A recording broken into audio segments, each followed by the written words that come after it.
తెలుగు ప్రజానికం జూబ్లీ హిల్స్లో ఏం జరగబోతోంది అనే విషయాన్ని తెలుసుకోవడానికి ఎక్కువ ఆసక్తి చూపిస్తున్నారు. తెలుగు ప్రజానికం ఫోకస్ అంతా కూడా ఇప్పుడు రెండు తెలుగు రాష్ట్రాల ప్రజానికం జూబ్లీ హిల్స్ ఎవరు విజేతగా నిలవబోతున్నారు అనేటువంటి ఒక ఉత్కంఠ రేపుతున్నటువంటి అంశం. జూబ్లీ హిల్స్కి సంబంధించిన అప్డేట్స్ తెలుసుకుందాం. అంతకంటే ముందు దేశం మొత్తాన్ని ఇప్పుడు అటెన్షన్ డ్రా చేస్తున్నటువంటి అంశం బీహార్ ఎన్నిక. బీహార్ ఎన్నికలో ఏ పార్టీ విజయం సాధించేటువంటి ఆస్కారం ఉంది? ఇప్పటికే ఎగ్జిట్ పోల్స్ మనకి అందుతున్నాయి. మ్యాట్రిక్స్కి సంబంధించినటువంటి సర్వే అప్డేట్స్ మనకు అందే ఆల్రెడీ. ఇప్పటికే మ్యాట్రిక్స్కి సంబంధించి సర్వే ఇస్తున్న లెక్కల ప్రకారం చూసుకుంటే ఎన్డీఏ కూటమికి 147 స్థానాల నుంచి 167 స్థానాలు దక్కేటువంటి ఆస్కారం ఉందని చెప్తోంది. అలాగే మహాగఠబంధన్కి 70 నుంచి 90 స్థానాలు మాత్రమే రావచ్చు అన్నది మ్యాట్రిక్స్ చెప్తున్నటువంటి లెక్క. బీహార్లో ఉన్నటువంటి 243 స్థానాలకు గాను ఎన్డీఏ కూటమి ఈసారి మరొకసారి విజయాన్ని సాధించేటువంటి ఆస్కారం ఉంది అన్నది మ్యాట్రిక్స్ ఇస్తున్నటువంటి లెక్క. మ్యాట్రిక్స్ లెక్క ప్రకారం 147 స్థానాలు ఈసారి ఎన్డీఏకి దక్కేటువంటి ఆస్కారం ఉందని చెప్తోంది. కానీ మొదటిసారిగా ఆర్జేడీ నుంచి చాలా గట్టి పోటీ ఇచ్చేటువంటి ప్రయత్నం జరిగింది. మహాగఠబంధన్, ఆర్జేడీ, కాంగ్రెస్లతో కలిసినటువంటి మహాగఠబంధన్ ఏదైతే ఉందో అది కేవలం 70 నుంచి 90 స్థానాలకి మాత్రమే పరిమితం కావచ్చు అని చెప్తోంది ఈ సర్వే.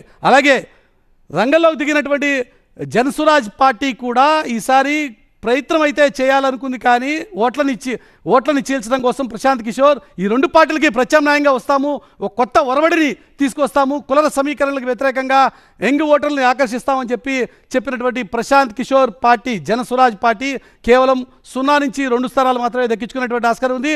మరొక ప్రధానమైనటువంటి పక్షంగా నిలిచినటువంటి ఎంఐఎం ఈసారి అక్కడ చాలా గట్టి పోటీ ఇవ్వాలనుకుంది. గత ఎన్నికల్లో 5 స్థానాల్లో ఎంఐఎం విజయం సాధించినప్పటికీ కూడా ఈసారి ఎంఐఎం కానీ లేక మరే ఇతర పార్టీలకు కానీ ఎక్కువ స్థానాలు దక్కేటువంటి ఆస్కారం లేదు. పోటీ ప్రధానంగా మహాగఠబంధన్కి, ఎన్డీఏ కూటమికే ఉంది అన్న విషయం చాలా స్పష్టంగా మనకి ఇక్కడ కనబడుతున్న నేపథ్యంలో ఇతర పార్టీల ప్రభావం ఏవి కూడా పెద్దగా కనిపించకపోవచ్చు. కేవలం 2 నుంచి 8 స్థానాలకు మాత్రమే ఈ ఇతర పార్టీలు కానీ ఎంఐఎం కానీ మరే ఇతర పార్టీ కానీ కన్ఫైన్ కావచ్చు అన్నది మ్యాట్రిక్స్ ఇస్తున్నటువంటి సర్వే. సో ఈ రకంగా చూసుకుంటే మొత్తంగా ఈసారి మరొకసారి ఎన్డీఏకే అడ్వాంటేజ్ మనకు కనబడుతుంది. మరొక సర్వే మనకు అప్డేట్స్ అంతోంది. దైనిక్ భాస్కర్కి సంబంధించిన సర్వే. దైనిక్ భాస్కర్ ఇస్తున్నటువంటి అప్డేట్ చూస్తే దైనిక్ భాస్కర్ కూడా తన ఎగ్జిట్ పోల్లో ఎన్డీఏకే పట్టం కడుతోంది. ఎన్డీఏకి ఈసారి 145 నుంచి 160 స్థానాలు దక్కేటువంటి ఆస్కారం ఉంది. మహాగఠబంధన్ కూడా కేవలం 73 నుంచి 91 స్థానాలకే పరిమితం కావచ్చు అన్నది మహాగఠబంధన్కి. అంతవరకే అధికారంలోకి వచ్చేటువంటి ఆస్కారం లేదు. యూత్ పెద్ద ఎత్తున పాస్వాన్ వెనకాల తేజస్వి వెనకాల ఉన్నారు అని చెప్పేటువంటి ప్రయత్నం చేసినప్పటికీ కూడా పెద్ద ఎత్తున కాంగ్రెస్ పార్టీ కావచ్చు లేక ఇతర ఆర్జేడీకి సంబంధించిన ఇతర పక్షాలు, మిత్రపక్షాలు కావచ్చు అన్నీ పెద్ద ఎత్తున ప్రచారం చేసినప్పటికీ కూడా మహాగఠబంధన్ కేవలం 73 నుంచి 91 స్థానాలకే పరిమితం అయ్యేటువంటి ఆస్కారం ఉంది. మరొకసారి నితీష్ కుమార్ అంటే ఈసారి కనుక ఆయన ముఖ్యమంత్రి అయితే 10వ ముఖ్యమంత్రి అయ్యేటువంటి ఆస్కారం ఉంది. కూటమి ఏదైనప్పటికీ తన పార్టీ అధికారంలో ఉండాలని కోరుకునేటువంటి జేడీయూ నేత నితీష్ కుమార్ ఇప్పటికే 9 సార్లు ముఖ్యమంత్రి పీఠాన్ని అధిరోహించారు. మరోసారి కూడా ఇప్పుడు అధిరోహిస్తారా లేక ఈసారి ముఖ్యమంత్రి పీఠంలో మరొక వ్యక్తిని ఎన్డీఏ కూర్చోపెట్టేటువంటి ఆస్కారం ఉందా అన్న విషయం ఇంకా తేలాలి. కానీ ఎగ్జిట్ పోల్స్ వరకు చూసుకుంటే ఎన్డీఏకే ఎడ్జ్ ఇచ్చింది. ఎన్డీఏకి చాలా క్లియర్ మ్యాండేట్ దక్కేటువంటి ఆస్కారం ఉంది. 145 స్థానాల నుంచి 160 స్థానాల వరకు బీహార్లో ఉన్నటువంటి 243 స్థానాల్లో ఎన్డీఏకే 2 ఎగ్జిట్ పోల్స్ కూడా చాలా క్లియర్గా పట్టం కడుతున్నటువంటి పరిస్థితి మనం గమనిస్తున్నాం. మరొక సర్వే కూడా మనకి అందుతోంది. మరొక ఎగ్జిట్ పోల్కి సంబంధించిన అప్డేట్ చూసుకుంటే ఎగ్జిట్ పోల్కి సంబంధించిన మరొక సర్వే ఇది చాలా క్లియర్గా ఈ సర్వే ప్రకారం జేబీసీకి సంబంధించిన సర్వే చూసుకుంటే జేబీసీ 135 నుంచి 150 స్థానాలు అంటే చాలా క్లియర్గా ఈ సర్వే కూడా జేబీసీ సర్వే కూడా ఇప్పటివరకు మనం 2 ఎగ్జిట్ పోల్స్ చూసాం. 3వ ఎగ్జిట్ పోల్ జేబీసీకి సంబంధించింది. ఇది కూడా ఎన్డీఏకే పట్టం కట్టేటువంటి ఆస్కారం ఉంది బీహార్ ప్రజానికం అని చెప్తోంది. 135 నుంచి 150 స్థానాలు ఎన్డీఏకి దక్కవచ్చు అన్నది ఈ సర్వే సారాంశం. మహాగఠబంధన్ ఎన్ని ప్రయత్నాలు చేసినప్పటికీ కూడా రాహుల్ గాంధీ ఓట్లకు సంబంధించినటువంటి ఎస్ఐఆర్ పేరు మీద చేసినటువంటి వ్యవహారం కావచ్చు లేక కొత్త ఓటర్లను ఆకట్టుకునేటువంటి ప్రయత్నంలో ఆర్జేడీ ఖచ్చితంగా సక్సెస్ అవుతుంది, తేజస్వి సక్సెస్ అవుతాడని చేసిన ప్రయత్నాలు కావచ్చు. ఎన్ని రకాల ప్రయత్నాలు చేసినప్పటికీ కూడా మహాగఠబంధన్ కేవలం 88 నుంచి 103 స్థానాల వరకు మాత్రమే పరిమితం కావచ్చు.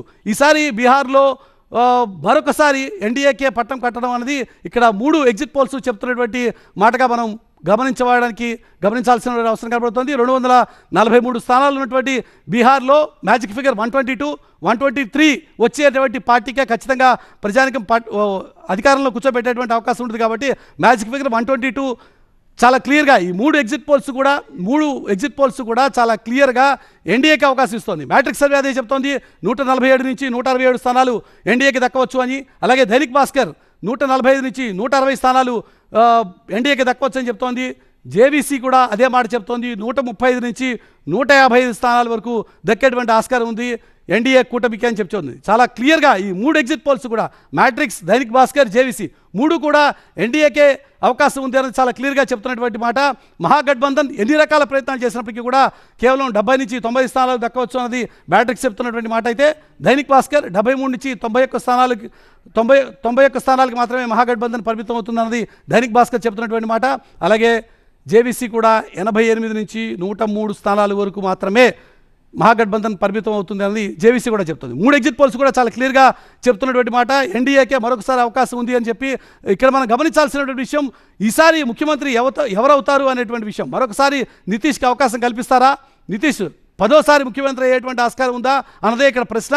అదొక ప్రధానమైనటువంటి చర్చ. అది రేపు 14వ తేదీన అసలు ఫలితం వచ్చిన తర్వాత, ఎగ్జిట్ పోల్స్ కాకుండా అసలు ఫలితం వచ్చిన తర్వాత ముఖ్యమంత్రి ఎవరు అనేది మనం ఇంకా విశ్లేషించడానికి ఆస్కారం ఉంది. కానీ ఈసారి కూడా మహాగఠబంధన్ కాకుండా ఎన్డీఏకే ప్రజానికం పట్టం కట్టడానికి కారణాలు ఏమై ఉండొచ్చు, దీని మీద మనం ప్రధానంగా విశ్లేషిద్దాం. మా ప్రతినిధులు మహాత్మా, గోపి ఇద్దరు కూడా మనకి లైవ్లో జాయిన్ అవుతున్నారు బీహార్కి సంబంధించినటువంటి అప్డేట్స్ అందించడం కోసం. ముందుగా గోపి, ఈసారి చాలా గట్టి పోటీ ఇచ్చాం, ఎట్టి పరిస్థితుల్లో కాంగ్రెస్తో కూడినటువంటి మహాగఠబంధన్ విజయం సాధిస్తుందని చెప్పి రాహుల్ గాంధీ పదే ప్రచారం చేసుకున్నాడు. కానీ చివరి నిమిషంలో ఎన్డీఏ ప్రభుత్వం ఇచ్చినటువంటి 10,000 రూపాయల తాయిలం ఏదైతే ఉందో దాని ఇంపాక్ట్ ఇక్కడ చూపించిందని చెప్పి అనుకోవచ్చా?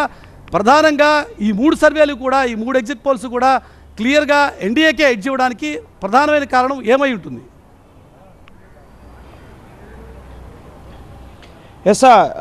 జాతీయ రాజకీయాల్లో కీలక పాత్ర పోషిస్తున్న ఎన్డీఏ సర్కార్లో కీలక పాత్ర పోషిస్తున్న జేడీయూని గెలిపించడానికి నరేంద్ర మోడీ అలాగే బీజేపీ అధినాయకత్వం మొత్తం కూడా బీహార్ పైన ఫోకస్ పెట్టి అక్కడ ముమ్మరంగా ఎన్నికల ప్రచార కార్యక్రమాలు నిర్వహించడం జరిగింది. ఎందుకంటే బీహార్ చేజారిపోతే కనుక జాతీయ రాజకీయాలపైన ఎఫెక్ట్ పడుతుందన్న కోణంలోనే ఇటు బీజేపీ అగ్రనాయకత్వం మొత్తం కూడా, ప్రధాని, కేంద్ర మంత్రులు, బీజేపీ పాలిత రాష్ట్రాల ముఖ్యమంత్రులు వీరంతా కూడా ముమ్మరంగా ప్రచారం నిర్వహించారు. అలాగే పథకాలు కూడా ఇటు మహిళా రోజ్గార్ యోజన కింద, ఇటు బెహ్లీ యోజన పథకం కింద 10,000 రూపాయలు ఏడాదికి సంబంధించి ఎన్నికలకు ముందే 1,42,00,000 మంది మహిళలకి ఇటు అక్కడున్న ఎన్డీఏ ప్రభుత్వం వారి ఖాతాల్లోకి ఎన్నికలకు ముందు వేయడం జరిగింది. సో ప్రస్తుతం ఎగ్జిట్ పోల్ అంచనాలన్నీ కూడా మళ్ళీ మరొకసారి ఎన్డీఏ ప్రభుత్వం అక్కడ ఏర్పడబోతోంది. ఇప్పుడు 2020లో జరిగిన ఎలక్షన్స్లో ముఖ్యంగా ఇప్పుడున్న ప్రస్తుత ఎన్డీఏ ప్రభుత్వానికి 125 మెజారిటీతో ప్రస్తుతం అక్కడ ప్రభుత్వంలో కొనసాగుతోంది. సో దానికి మించి మరో 25-30 స్థానాలు అడిషనల్గా యాడ్ చేస్తూ ఎగ్జిట్ పోల్ సర్వే అంచనాలు అనేవి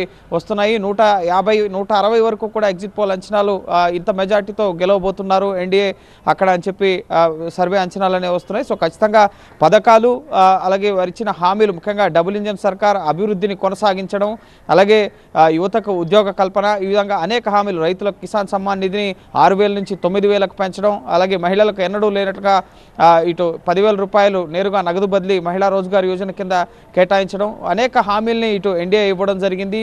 అలాగే ముమ్మరంగా ప్రచార కార్యక్రమాలు, ప్రధానంగా ఎన్డీఏకి ఇటు యువత అలాగే ఫస్ట్ టైం ఓటర్లు, మహిళలు, ముఖ్యంగా మహిళా ఓట్ బ్యాంక్ పైన ప్రధానంగా భరోసా పెట్టుకున్నారు. ఎందుకంటే అక్కడ బీహార్లో మద్యపాన నిషేధాన్ని అమలు చేసిన వ్యక్తి నితీష్ కుమార్. సో నితీష్పై వ్యతిరేకత ఉన్నప్పటికీ కూడా ఆ వ్యతిరేకత తమకు అనుకూలంగా మారుతుంది అని చెప్పి రాహుల్ గాంధీ, తేజస్వి యాదవ్ ఇటు ఎలక్షన్ కమిషన్ పైన, బీజేపీ పైన విమర్శలు చేస్తూ ఓటర్ అధికార యాత్ర, అలాగే హర్ఘర్ అధికార యాత్ర, బీహార్ అధికార యాత్ర పేరుతో ఓట్ల తొలగింపు పైన ముమ్మర ప్రచారం చేసినప్పటికీ, లక్షల ఓట్లు తొలగించారని చెప్పినప్పటికీ కూడా ఇటు భారీగా ఇటు ఈసారి రికార్డు స్థాయిలో పోలింగ్ శాతం కూడా నమోదైంది. మరోపక్క జన్సురాజ్ పార్టీ, ఎంఐఎం, అలాగే ఆమ్ ఆద్మీ పార్టీ, బీఎస్పీ ఇవి ఇండివిజువల్గా పోటీ చేశాయి. సో ఈ వీరు ఎవరి ఓటు బ్యాంకును చీల్చారు? తేజస్వి యాదవ్ ఇటు కాంగ్రెస్ రాహుల్ గాంధీకి నష్టం చేశారా ఏంటి అనేది ఫలితాలు వచ్చిన తర్వాతే తెలియబోతుంది. సో ఖచ్చితంగా మెజార్టీ వర్గాలు, ముఖ్యంగా అగ్రవర్ణాలు, అలాగే ఎస్సీలు, ఎస్టీలు, బీసీలు, ఈబీసీలు వీరంతా కూడా, యువత, రైతులు, మహిళలు వీళ్ళందరినీ కూడా ఎన్డీఏ తమ వైపు తిప్పుకోవడంలో కొంత సక్సెస్ అయినట్లుగా కనిపిస్తున్నాయి. ఆ దిశగానే ఎగ్జిట్ పోల్ అంచనాలు కనిపిస్తున్నాయి. ముస్లింలు